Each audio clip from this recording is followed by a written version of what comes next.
তো hello dear friends, যারা আমার চ্যানেল নতুন আছেন তারা অবশ্যই আমার চ্যানেলকে সাবস্ক্রাইব করুন এরকম নিত্য নতুন ভিডিও পাওয়ার জন্য। তো আমরা এসে গেছি ওয়েস্ট বেঙ্গল বোর্ড প্রাইমারি এডুকেশনের। তো আমরা গতকাল একটা নোটিশ পাবলিশ করা হয়েছে, আর সেই নোটিশটা হচ্ছে কিন্তু এডুকেশন কোয়ালিফিকেশন নিয়ে। কিন্তু তো বারে বারে আমরা দেখতে পাচ্ছি যে ওয়েস্ট বেঙ্গল প্রাইমারি বোর্ড কিন্তু নিজের যোগ্যতা মান বদলাচ্ছে। তো আগামী যেটা গতকাল পেরিয়ে গেছে যে 19 তারিখে কিন্তু নতুন একটা নোটিশ দেওয়া আছে।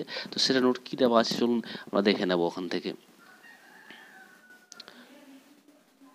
তো দেখুন, এটা হচ্ছে অফিসিয়াল নোটিশ, মেমো নাম্বার দেওয়া আছে 16/17/WBPE 2022, ডেট 19/10/2022। তো এটা হচ্ছে গতকাল নোটিশটা পাবলিশ করা হয়েছে। তো এই নোটিশটা পাবলিশ করার বিষয়ে কিন্তু অনেক লোক কিন্তু ইউটিউবারে অনেক রকম ভিডিও বানিয়েছে। তো এই ভিডিওটা কিন্তু সারমর্ম যেটা সেটা আমি পরিষ্কার বলে দিচ্ছি যে চেঞ্জের কিছু এখানে কিন্তু নেই।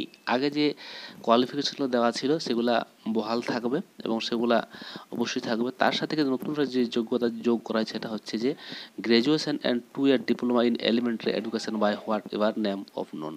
তো এখানে পরিষ্কার যে যাদের হয়তো এইচএসে 45% নেই এসসি এসটির ক্ষেত্রে, কিংবা জেনারেল ক্ষেত্রে 50% নেই এইচএসের ক্ষেত্রে আর কি। তো সেই ক্ষেত্রে যদি গ্র্যাজুয়েশন পাস থাকে এবং 2 বছর ডিএলএড করা থাকে, তো সেই ক্ষেত্রে কিন্তু প্রাইমারি টেট অ্যাপ্লাই করার যোগ্য বলে বিবেচিত হবে। তো এটাই হচ্ছে এই যে নোটিশটার কিন্তু সার মর্ম আর কি। তো দেখুন নিচের দিকে আমি যদি চলে আসবো, যে the eligibility criteria in section in should be read as under after allowing all addendum।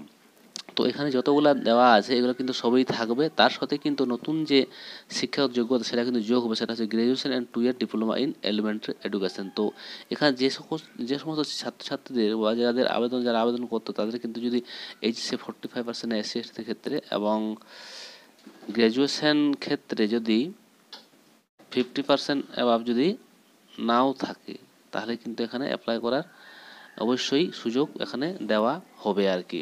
তো এটা হচ্ছে নোটিশটা কিন্তু পরিষ্কার জানিয়ে দেওয়া হলো। তো এর সাথে কিন্তু যাদের এইচএসি 50% নেই কিংবা 45% তারাও কিন্তু এবার যদি গ্র্যাজুয়েশন থাকে এবং 2 বছর ডিপ্লোমা থাকে, তাহলে তারা অবশ্যই এটাতে অ্যাপ্লাই করার যোগ্য বলে বিবেচিত হবে। তো এটাই হচ্ছে গত 19/10/2022 যে নোটিশটা পাবলিশ করেছে তার সারমর্ম। তো আজকের ভিডিও আমি এখানে শেষ করলাম। থ্যাংক ইউ, ধন্যবাদ।